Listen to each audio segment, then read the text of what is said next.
Hello once again and welcome to this Star Wars show about everything, anything and all things Star Wars. This is State of the Galaxy episode number 10. For centuries, Alderaan stood as a beacon of hope in the Republic. The Empire came. I have chosen to test this station's destructive power on your home planet of Alderaan. Peace while you suffer. The Emperor drowns you in black waters. He wants me to be Darth Revan again. Serve him as I did centuries ago. He made me a Sith Lord and named me Darth Revan. The Force does not control you. You saved humanity using something you thought was important. But your motives are still aligned with the Jedi Code. To arms, men! Defend the throne! Anakin Skywalker was weak. I destroyed him. He was weak and foolish, like his father. So I destroyed him. Was to window, you have fought gallantly.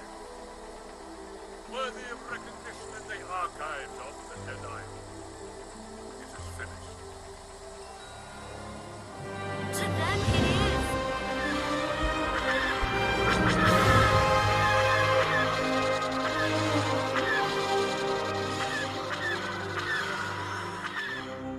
I have been waiting for you. Is it true that he is the chosen one? Hey, and welcome back to State of the Galaxy.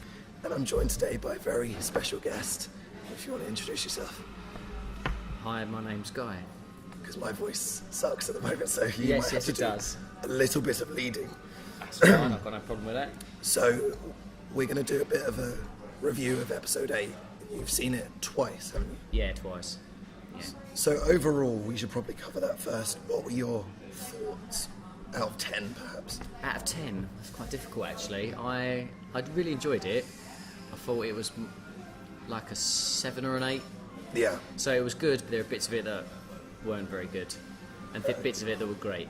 Okay, so seeing as when I did this with Harrison, we went into the great stuff, we barely touched on the bad stuff. Let's swap it around and touch on the bad stuff first. What scenes really stuck out for you, being needless or just too abstract for that film? There wasn't that many bits that were overly bad. I thought the Mary Poppins scene, the old Mary Poppins scene, Yes. like, great, we got to see Leia use the Force finally, even though Indeed. we've seen her use the Force throughout the entire new saga with her hearing and feeling things and all that sort of stuff. Yeah. The whole, I mean, the getting blown out to space bit was really good, but the whole floating back when she's frozen and dead but not dead, just from a physics perspective, that made me irritated, let alone the fact that the shot itself just looked kind of rubbish. Do you know how they justified that? I think it was Ryan Johnson said, it's just because it's a different region of space. So space works differently. It doesn't work that differently, No. right? You get blown into space, you die, Yeah. right? But you don't even freeze. Right? Do you know what? It's just pretty gross what happens when you're in space. Because the particles inside you expand, don't they? Exactly. So you explode, basically. So you burst, and your blood boils as well because the pressure's a lot less. So your Yeah. blood boils and you explode, and then the bits of you freeze. So I mean, that's not a criticism of Star Wars in general. A lot of movies romanticise dying Yeah. in space as being frozen. It's like, oh, serene. It's like, no, It's way more traumatic. very painful and horrible. Yeah. So, I mean, when the TIE fighters hit the bridge, I thought, okay, that was it. But then when I saw her corpse, I thought, okay, this is a bit untasteful for Disney. Especially because she's no longer with us as an actress. I personally didn't mind that scene too much. I thought they could have executed it slightly differently. Because like you said, it was very reminiscent of a Mary Poppins / Yeah, I just didn't think it looked very... science stuff aside, I just didn't think it looked very good. No. It felt a bit odd. Do you know what I mean? I can't even put my finger on it other than the fact that she just looked like Mary Poppins. No, fair enough. So there's that scene, but there are a couple of others that fans are really angry or just kind of repulsed by, and the one that stands out for me would probably have to be the scene with the green milk with Luke and the space cow. Yeah. So many people found that really awkward to watch. especially because Rey was smiling at him for most of that. Yeah. And then when the cow looks around at her, even she felt awkward. You could. Well, I've got a slightly different take on that. Okay, go for it. The reason why this is going to put off a load of your viewer base straight away. No, go the for reason why people subconsciously feel really uncomfortable with that scene is not because it's out of character and blah blah blah. It's because it's basically poking fun out of people drinking milk from another creature. Okay. Which is what people do all the time. Yeah. You know? Fair enough. That's. I think at a deep subconscious level, I think that's why people. I mean, I thought that scene was pretty stupid, but because I'm a vegan, I also kind of smiled at that scene too. Because I'm like, yeah, it does look weird. It is kind of awkward, but you do that every day when you have a cup of coffee and you drink the milk. It's no different. They just made it look grosser because it was green, which I also thought was quite funny, and it did kind of make me chuckle because it was like, he can't get his blue milk, so he'll have his green milk. No, fair enough. So there's a scene or story that people find out of place in the film, but I personally don't mind. Yeah. And it's the storyline with Finn and Rose and the Fathiers. I don't know what you personally. And the what? The kind of horse, long-eared things that The they horse ride. things. There was a lot of pro-animal, anti-animal cruelty Yeah, there was quite connotations. a lot. You know, with Chewie decided not to eat the porg, and the whole freeing the animals and showing like the cruelty that was going on to them. Why I was right. Like, I mean, I thought that whole section, even though the Rose and Finn storyline didn't ultimately go anywhere because they failed, every storyline doesn't have to have a nice, neat, wrapped-up conclusion. No, it's like, what was the point of them going there? Well, the point was for them to do this. The fact that it failed doesn't mean it was a waste of time. No. I mean, I suppose it was an unsatisfying viewing thing from someone's that expecting, this is going to be a thing and it's going to solve the problem, we're going to get and we're going to win the day and blah blah blah. But you know, sometimes you undertake a plan and it goes horribly wrong and nothing right comes out of it and you have to salvage something, and they salvaged freeing a bunch of animals. I don't think that's necessarily a bad thing. No, absolutely. You know, it might not be epic and galaxy changing, but I think the whole Rose storyline is you can be a little person in inverted commas, but still and only do little things, but it can make a big difference to a small number of people. You know, freeing the animals and those little kids were happy and it gave them hope and blah blah blah. Yeah. Do you know what I mean? Yeah, that's more or less how I see it. And also as well, I think that film spent a lot of time kind of poking at the Skywalker lineage and that you had to be a special person in order to do special things. And the whole kind of Rose Finn storyline means you don't have to be some force powerful, you don't have to have the right name. No. You can just be a normal person and do little things and make little differences. Do you know what I mean? And I thought that was quite refreshing. Yeah, indeed. So, obviously there's going to be a lot of speculation about this, and there's going to be because there's a clean split at the moment between people that hated the film and people that love it. With my line of work, I get to meet those people quite a lot. Yeah. And one scene that really sticks out for a lot of them is Snoke's final end, in quotation marks. Yeah. He looked pretty dead, to be fair. Okay. You know, his tongue was, you know, you can't look more dead than someone that's passed out blind drunk. Fair play, but I share a different view, that Snoke is in fact dead. Yeah. And there's quite a lot of evidence that backs my theory up. One of which being, if we cast ourselves back 2 years when we first saw The Force Awakens, the hologram of Snoke, his image looked a lot older. The scars were more prominent. His voice, like mine, is a lot more slurred. Yeah. And his movements a lot kind of an elderly person. You suggesting he was doing some sort of regeneration thing? Well, perhaps, but also, with Luke, when he did the Force vision to Kylo, he appeared younger. Perhaps that's some kind of after effect of doing that. Or Snoke, this is all part of his plan. Hopefully it will be patched up in episode 9. I haven't figured out all the details. But he wished almost to appear weak from the very beginning to try and throw off Kylo a bit, to really kind of and merge. So you don't think Snoke's dead? You think No. it was an illusion thing? Yes, absolutely. Oh, I don't know. I'm not convinced about that at all. No? No, simply because when Luke did his astral projection, Yes. he was intangible, with the exception of the bit. This is why there's a little bit of continuity weirdness, because he managed to touch Leia, Yeah. but the whole thing with Kylo Ren and that whole battle scene, he was completely intangible. He didn't leave any salt didn't leave markings any- on the floor and no. all that sort of stuff. So, although he's projected himself there, see, I don't think necessarily Luke looked younger. I just think that was. It's been like in the Matrix, you know, the mental projection of your digital self sort of Yeah. thing. So that is how he should have looked if he wasn't such a dirty hobo stop out, basically. Do you know what I mean? He wasn't any younger, he was just better kept. Yeah. Do you know what I mean? So that was, you know, that's the Luke as he should have been. Or as Kylo probably would have recognised him and Yeah. remembered him to have the maximum impact. You know? No, that's the argument against mine. But also something else that I noticed, and I've done a bit of research on, they've really expanded with the latest visual dictionary for Episode 8 with Snoke. Especially, I don't know if you noticed, he was wearing a really prominent black ring on his left hand. No, I didn't notice that. That ring was harvested from the catacombs under Lord Vader's castle on Mustafar. Yeah.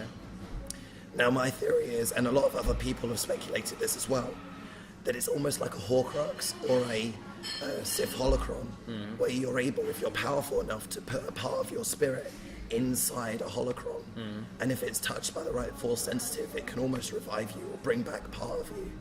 So perhaps that's what's happened. I don't remember seeing the ring on Snoke's hand after Hux finds him.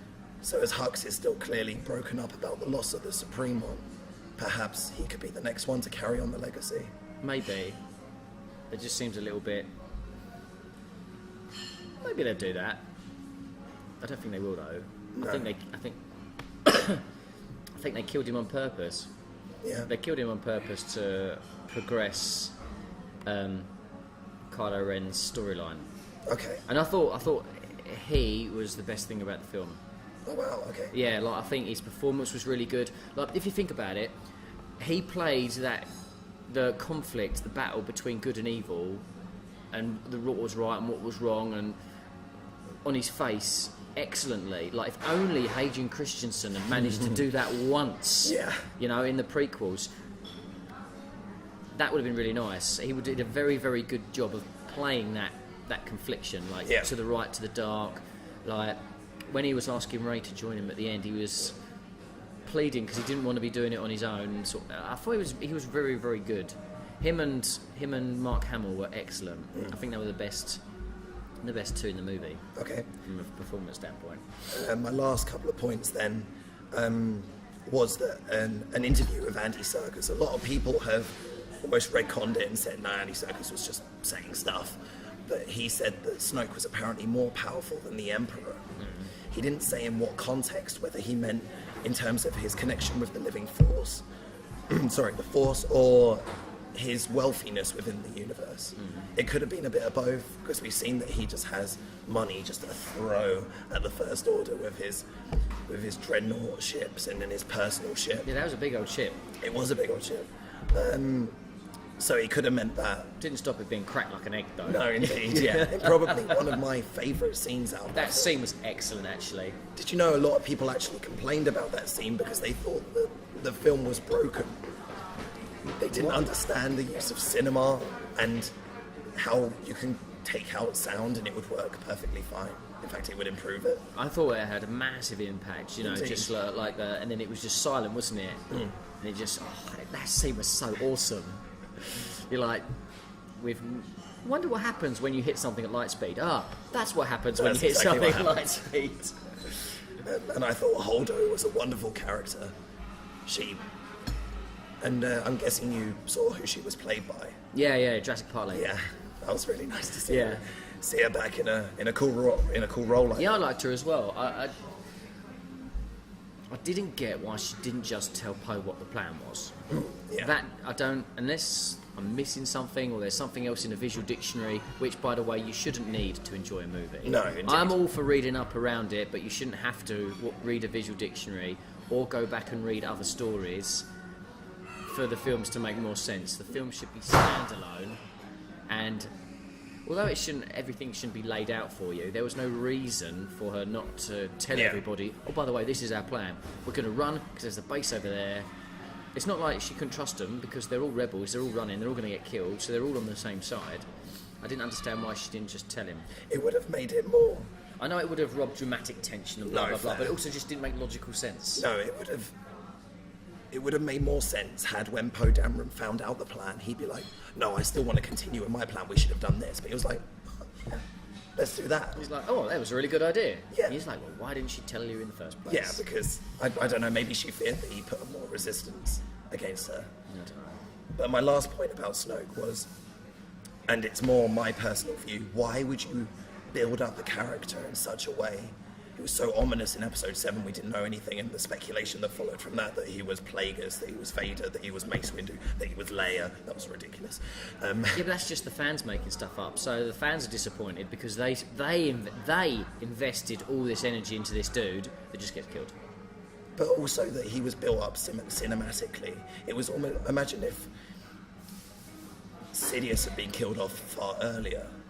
We had 3 films. No, not really. No, we did. Not really. No. If you think about it properly, you had about 40 minutes of Emperor. And you had 10 minutes of Snoke. Yeah, but even less than that. So in Empire Strikes Back, you get one hologram, Yeah. which is like a 30-second segment, Okay. and that's all you get. Yeah. And then in Return of the Jedi, it's like, oh, it's the Emperor. It's the guy that runs it all. Oh, wow, this epic. Oh, he's dead.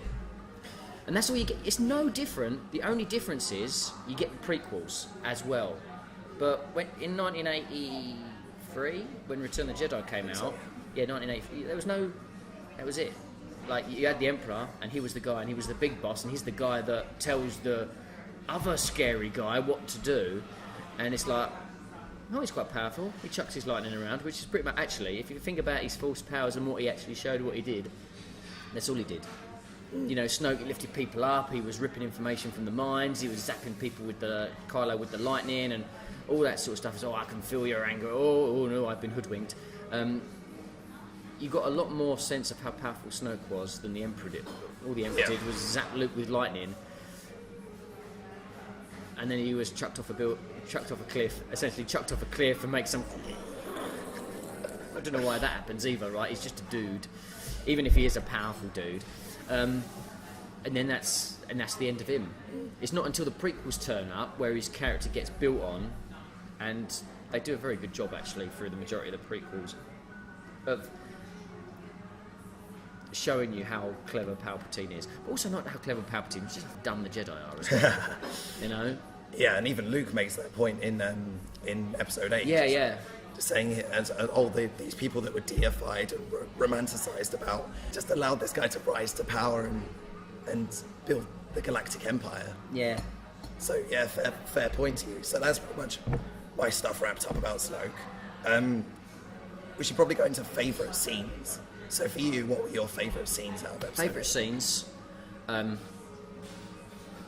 this is what happens when your ship goes to light speed. Yeah. I really liked that scene. I liked the scene in the stolen ship where he was talking about the good guys and the bad guys to Benicio del... What's his name? Yeah, Benicio... Is it? Del Toro. Del Toro, yeah. I got him confused with the director for a second there. With his... And talk about good guys and bad guys and selling the weapons, and then the X-Wing thing comes up. It's like, oh, they're selling to the good guys as well. Once again, things aren't black and white. And I think that's the thing about that movie. It was very much shades of grey. People have got good and bad inside them. It's not one or the other. I think a lot of people are upset with how Luke was because he wasn't this shining beacon of goodness that he had been in the previous movies. It's like, well, 20, 30 years have passed between Return of the Jedi and him sodding off in A Force Awakens. He's not going to be the same guy. No. So I really liked that little scene in the ship. I really liked Kylo and Rey versus the Red Guard. Oh, yeah, that scene was badass. Praetorian battle, that was very nice. That was very cool. You know, I mean, the impracticalities of their flippy swords was questionable, but you can't. The scene where it was just so funny, where she's like, Ben, and she chucks in the lightsaber, she's like, pfft, and then just turns it off instantly when it goes for that guy's head. I thought that was really, really good and really funny, but cool at the same time. That scene was excellent.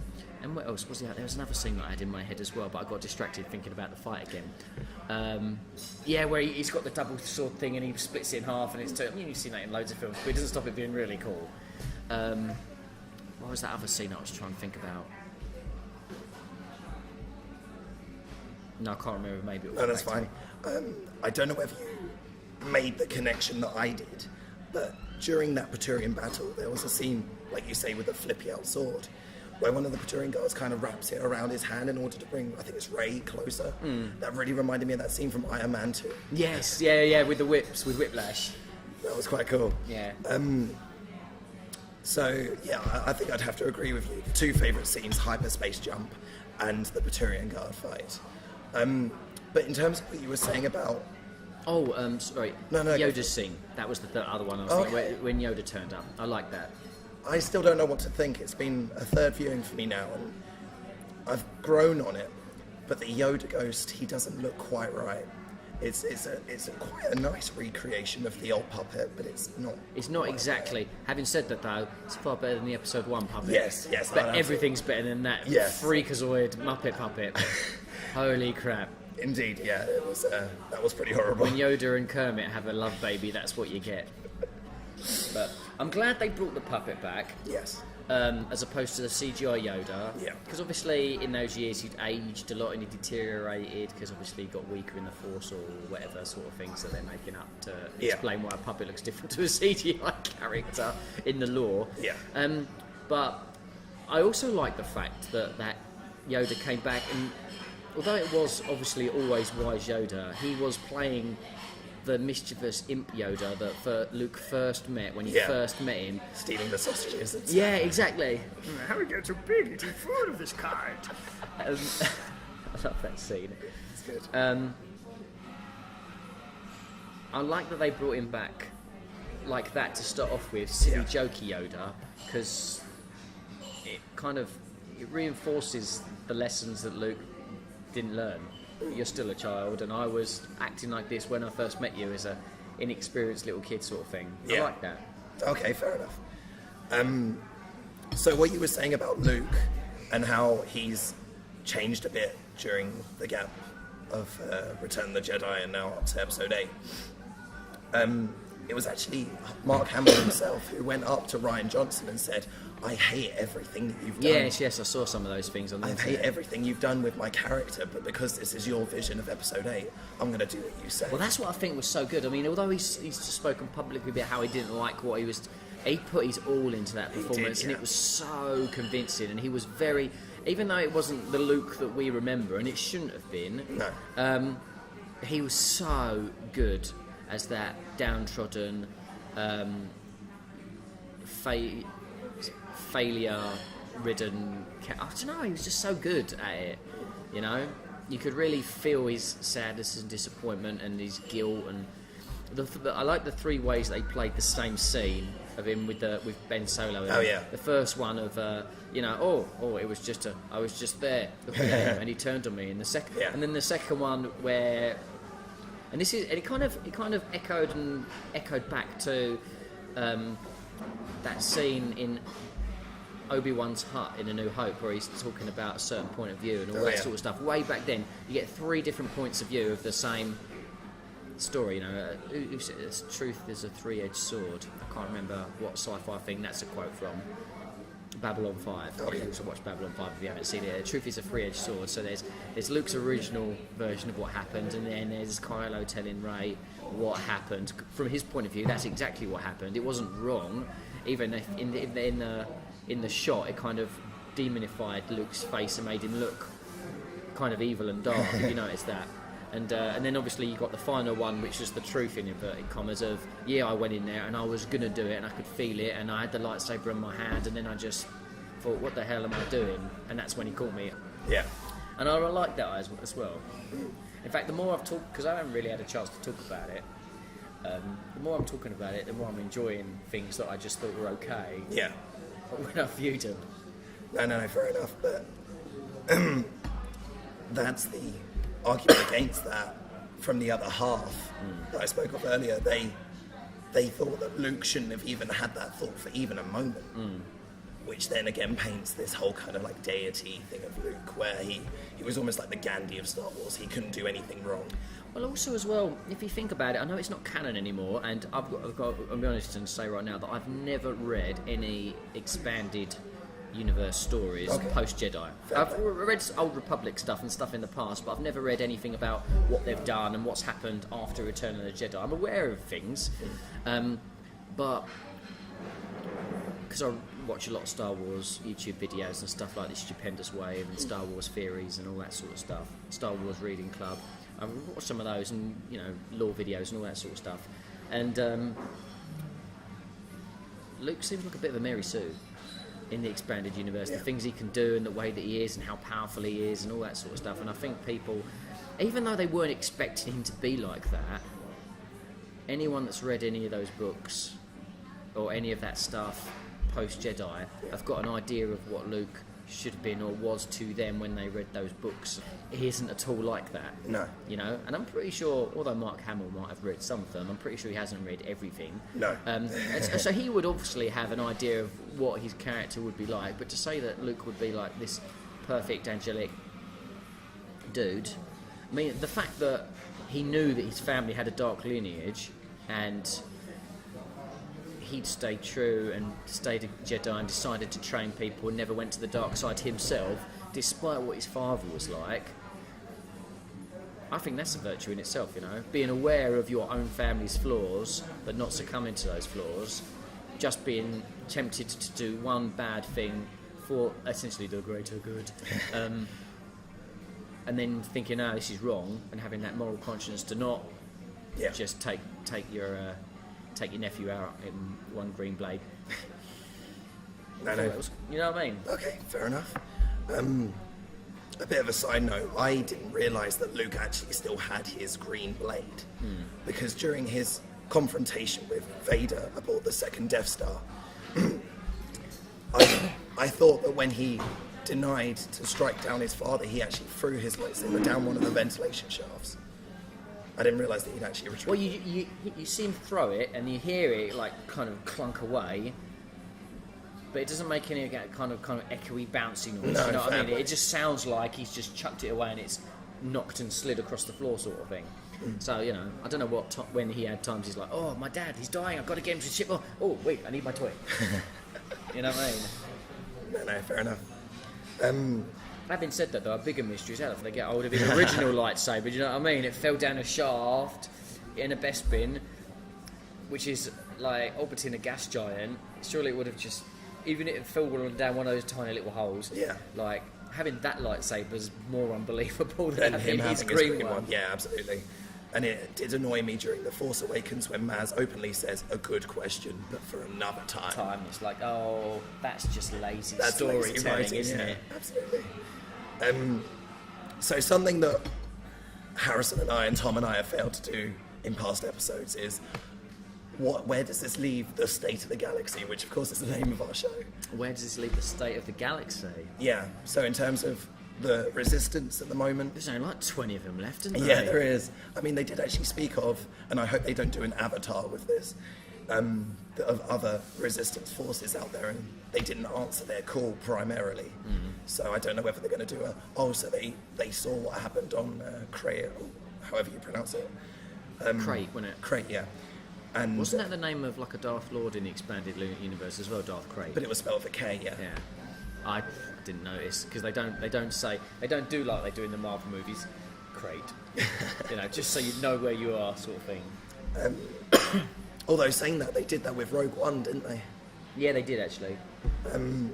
But yeah, so... But that is a Star Wars story. That is a Star Wars story. So I don't know whether they're going to do that then, so Leia then reaches out and contacts... Well, she won't be doing no reaching out now, will she? That's very interesting. Indeed. The state of the galaxy is, what are they going to do about poor old Carrie Fisher? There has been some rumours, which I'm happy to tell you. If you don't mind. Yeah, because I haven't. They've talked about her having her in hologram form and her doing important stuff for the Resistance, but outside of the overall plot, flesh to flesh kind of contact. Which I don't necessarily mind, because I was really worrying whether they do her exit justice, because it's Carrie Fisher. Yeah, she's ironically she's the last one of the original trio still alive in the movies. Yeah. But she's the only one that's dead in real life. Indeed. I did say to my friends when I left the cinema, I think they've killed off the wrong sibling. Yeah. Because they kind of did. So that's my speculation of what they're going to do with her. And the First Order are pretty much stronger than ever. But They've lost their big ship. So How many big ships have they got? Exactly. I mean, that was one thing that annoyed me about the text scroll and the opening scene of Episode 8. They lost Starkiller Base. That should have been such a massive blow. Yeah. But it was like, to them, it was nothing. It was like, Yeah. we've lost an Uber Death Star. So, and that did annoy me a little bit, because it seems like there's no consequence and there's no effect. Yeah. This It's like they could lose, like they've lost their spring leader. Well, Yeah. they've lost a dreadnought, which took far too many bombers to blow up. They It only did. needed one bomber. Yeah. You know, let's talk about putting all your eggs in one basket. Literally. Because they knew that one bomber would be enough. That Yeah. why did they send them all really clumped up and close together? Like, that's tactically stupid. Having said that, though, the first battle scene with Poe and his X-wing and watching it like spin round and all That was very so cool. My favourite fighter death in that has to be the TIE fighter that went in between those grates, and then it's just the capsule just rolling away. I think it hits You know you're a Star Wars geek when you're like, my favourite TIE fighter death, because TIE fighters die in such interesting ways all the time. They do. They either get blown up or smash into stuff or clip their wings on stuff and flick away in that spinny way that they do before smashing and blowing up. Something that I thought might come about, especially talking to you about Star Wars Episode 8, was the kind of ridiculous physics with the bombs. I don't know whether they were magnetised. That's the only way that I could justify the way that they fell out of those, of the deployment zone. Also, they must have had a shield, surely. Yeah, Because otherwise Paige would have been just sucked into space. Yeah, I know. I did find that a little bit odd as well. Like, they should have, unless they had like some sort of field that they deactivated, maybe pressing the button. Having said that, even just pressing the button, deactivating the shield, even if it's an invisible barrier, you know, like the deflector shield on the second Death Star was invisible. You didn't need a shield. You just, in fact, you didn't. It wasn't even in Return of the Jedi. They weren't hand holding you with the whole shield thing. It's like, there's an energy shield that surrounds it, and it's generated from the moon, and we can't penetrate the shield. It's like, the shield's still up. How do we know? We don't know, but it looks like it is. But we can't see that it is. Just pull up and get out of the way. You didn't need some ship to accidentally crash into it and invariably explode and blah blah blah. No, fair play. I got sidetracked with my own rant. What was I talking about? So the state of the galaxy, where it is now. I don't know where they're going to go. It's very interesting because they've left it wide open. So They have. you had, I mean, presumably J.J. Abrams will just copy Return of the Jedi because he's very good at copying other movies. He is, yes. But Rian Johnson, I think, is going to have quite a lot of input still. And where the fans are losing their minds about this new film, and apparently there's a petition being signed actually wanting to remove it from official Star Wars canon. What, The Last Jedi? Oh, for goodness sake, just get over yourselves. It's a take on a Star Wars story. That's all people have got to understand. But if Rian Johnson, and I've speculated this in past podcasts, is up to his usual shenanigans where he'll bombard us with a load of storylines that don't seem to merge together and will create more questions than it openly answers. Later on, maybe later in his past films, or later on if he's ever done a series of films, it will all make sense. And we've already been promised that this Episode 9 will link up not only the films that we've had, Episode 8, 7 and 8, but all of them, prequels and all. No, I don't mind like destroying the status quo. I think a lot of people are upset is because a lot of people are. He didn't give them what they wanted. No. He gave them. He told a story that he wanted to tell with characters that he got from somebody else. Yeah. You know, what's his name? J.J. Abrams gave them what they wanted, Yeah. and it worked. But you couldn't, like, he gave them A New Hope again. He did. Yeah, it was he did. pretty much exactly the same. Exactly. And as long as you accept that for what it is, the reason why The Force Awakens was so good, even though it was just a complete rehash of A New Hope, is because the new characters were good and engaging, and you liked them. Yeah. And that's what Star Wars has all been about. It's been about good characters. Yeah. You know, people fell in love with Star Wars. One, because because it did look awesome, it had not been done before, but also you liked Luke and you liked Leia and you liked Han and all that sort of stuff. You know, it was the characters. If you think about Empire Strikes Back, nothing happens. They spend the entire film running away from stuff. Luke sits on a swampy planet and lifts rocks up. Han and Leia just basically sit on the Falcon and twiddle their thumbs while they try and fix it while they're sitting in an asteroid. Like, not much happens, but the character development in that film and the way they interact with each other and the journeys that the emotional journeys that the characters go on is what makes the film engrossing. Yeah. You know, like I said, if you just look at it, not much happens in those movies, thematically and spectacularly. There's a few set pieces, the flying through the asteroid field's really cool. There's a whole scene at the end of Best, but they even said that whole scene at the end of Bespin where he gets stuck in a carbonite. Nobody give monkeys if they hadn't spent the entire movie building up a character dynamic between those two people. Do you know what I mean? And I think that's something. I think that's why The Last Jedi doesn't quite hit the magic of Empire, even though it was doing something very different. Is because the character, with the exception of Luke and Kylo Ren, the others' characters' arcs weren't as... They didn't develop them as much, you know? Rose kind of ends up contradicting herself, because she's like, oh, fight for what you love and all that sort of stuff, but it's like, yeah, your sister gave her life for the rebellion to destroy this big old thing. You wouldn't let Finn do the same thing.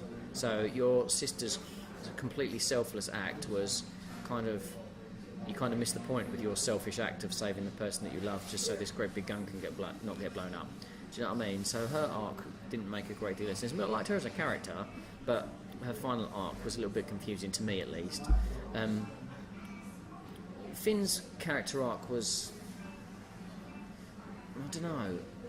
It wasn't as fleshed out as it could have been, I don't think. I mean, a lot of people have said, oh, he's a kind of a pointless character. I don't think he's a pointless character at all. I just think his story arc was marginalised. I mean, obviously there's only so much you can put in a film, but I felt like his character arc, he started off... He wasn't really running from the First Order, though he kind of was. He was running from the First Order to find Rey. It was like kind of a duality to that, I think. And then his final showdown with Phasma was the I'm not afraid of the First Order anymore sort of thing. Yeah. But that was basically about it. He's like, I'm done running...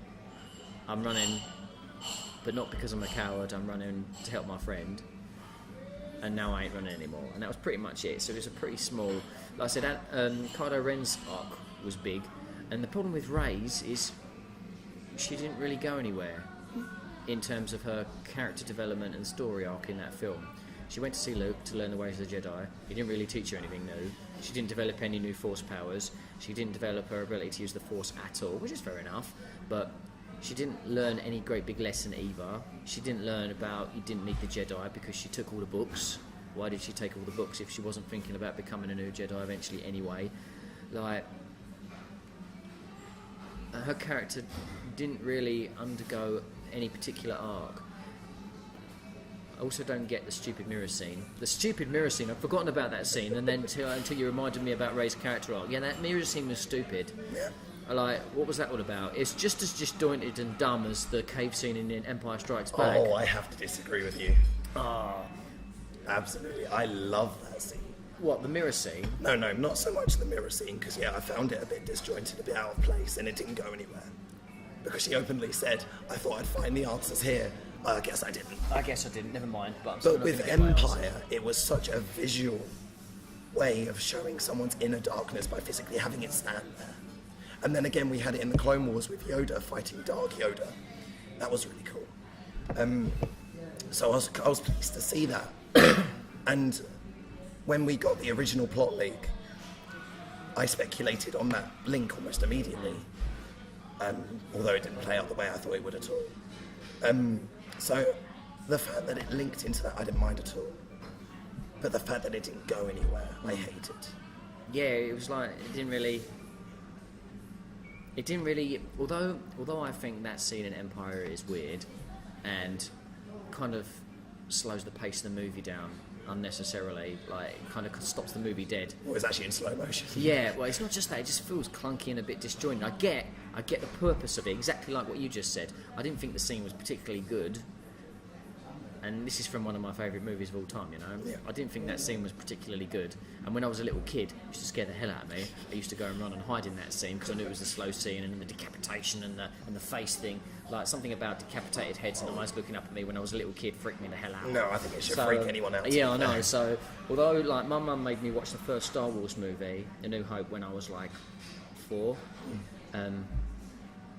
because I'm like 32, so I wasn't alive when the first ones came out. I wasn't even alive when Return of the Jedi came out. But Mum made me, because Mum saw them in the cinema and she loves them, and she made me go and she made me watch A New Hope when I was like 4 years old, and I watched it again and again and again, and I watched Empire Strikes Back, and it scared the crap out of me, so I didn't watch that one for a long time, and I watched Return of the Jedi a couple of times. But yeah, that scene's just weird and a bit disjointed, but like you said, it has a purpose. It shows the inner darkness and his fear of becoming Darth Vader, but also it doesn't really make much sense because at that point he doesn't know that Darth Vader's his father and he's scared of becoming his father. Okay, but so if you was to take that film in context, everybody knows that Darth Vader is Luke's dad, even if you've never seen the film, because it's a cultural phenomenon. So you watch that film and you, outside of the bubble, well, you can't watch it outside of the Star Wars bubble and the universe and the world around us because everybody knows its cultural impact. But even if you try and take yourself back to when it was originally out, you watch that scene and you're like, what? And then you find out that he's his dad. You're like, that scene makes sense now. But it doesn't make sense because he didn't know he was his dad. Do you know what I mean? It kind of seems a bit weird. Okay, I get that the Darth Vader is the personification of his fear of becoming evil and dark. Yeah. I get that, but it's just a bit heavy-handed. It still makes more sense than the stupid click, click, click, click, click, click, click, click, click, click, click. I mean, yeah, it messed with your head just watching it, but that scene was weird. I didn't understand it. Maybe I'm just a film noob and I don't get the nuances. No, fair enough. But if you don't mind me very quickly diving a little bit further into that scene from Empire, all Luke had to base on the teaching of the Jedi was the failing of Obi-Wan with his apprentice, who he didn't know who that was at that point. Yeah. And Yoda, because as far as the original trilogy goes, Obi-Wan said it was Yoda who taught him, therefore it was Obi-Wan who taught Vader. Therefore he was probably scared of something going wrong during his training. Yeah. There was a lot of anxiety at that point, probably with him being like, the path seems clear for me. But it went wrong with this person, so what if it goes wrong with me? There's so much at stake. I've almost been told at this point that I'm the chosen one. Yeah, because, that's not stressful at all. So there's so much writing on me. And to go into a place that, my theory being that there was a lot of dark energy there anyway, that would then take those fears and then manifest it into a physical being. Well, it was. It's like, stronger with the dark side of the 4 pieces. Yes. Blah, blah, blah. Give me another sausage. So that was probably tearing at him and created this. He would just become another Vader because he had his only vision of what evil was that brief encounter with Vader aboard the first Death Star and the Empire as a whole. Yeah, that's true. I think it would have been a lot less scary had 3 stormtroopers walked out. Yeah. You're like, I'll just go like this a bit and you'll miss me. Yeah, pretty much. So he needed something that was visually the most terrifying thing that he'd ever seen in his life. I mean, this is true. So yeah, I don't know how we're doing. Oh wow, so we should probably wrap up this episode. Oh right, we've been rambling for ages. That's all right, that's good. So thank you very much for joining me Yeah, for no this problem at spoiler cast. Hopefully further down the line my voice will be better. It's kind of improved throughout the episode. It hasn't. It's not. You're doing all right. I'm doing okay. So thank you very much and join us next week for another episode.